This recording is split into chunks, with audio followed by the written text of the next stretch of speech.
కందిబిళ్ళలు ఉల్లికారం combination కి కావలసిన పదార్థాలు: బియ్యపు నూక, కంది నూక, జీలకర్ర, ఉప్పు, నూనె, కారం, పచ్చి కొబ్బరి తురుము, పుట్నాల పప్పు, చక్కెర, తరిగిన ఉల్లిపాయ ముక్కలు, వెన్న. కందిబిళ్ళలు ఉల్లికారం కాంబినేషన్ తయారు చేసే విధానం: ముందుగా స్టవ్ మీద గిన్నె పెట్టుకొని 1 కప్పు బియ్యపు నూకకు 2 కప్పుల నీళ్లు తీసుకొని కొద్దిగా ఉప్పు యాడ్ చేసి నీళ్లు మరిగించుకోవాలి. ఇప్పుడు 1 కప్పు బియ్యపు నూకకి 1/2 కప్పు కంది నూక, 1 స్పూన్ జీలకర్ర వేసి కలుపుకొని దీన్ని ఎసట్లో వేసుకొని ఉండలు కట్టకుండా కలుపుకోవాలి.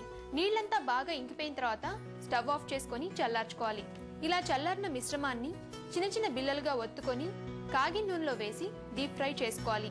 ఆ తర్వాత ఉల్లికారం తయారు చేసుకోవడానికి ఒక బౌల్ తీసుకొని దాంట్లో ఉప్పు, కారం, చక్కెర, పచ్చి కొబ్బరి తురుము, పుట్నాల పప్పు వేసి మిక్సీలో కొద్దిగా గ్రైండ్ చేసుకున్న తర్వాత ఉల్లిపాయ ముక్కలు కూడా వేసి వీటన్నిటిని గ్రైండ్ చేసుకోవాలి.